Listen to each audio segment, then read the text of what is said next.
We're going to try to see why this BMW is not starting. We see the pulleys moving down there, but it just does not start, and it sounds different. Go ahead and try to start it, Isaac.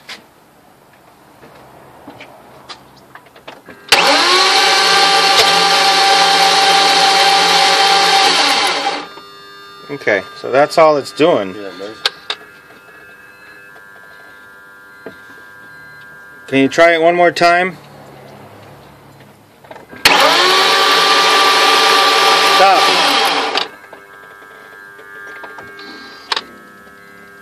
Says inspection minus 700 miles. Okay, that's good.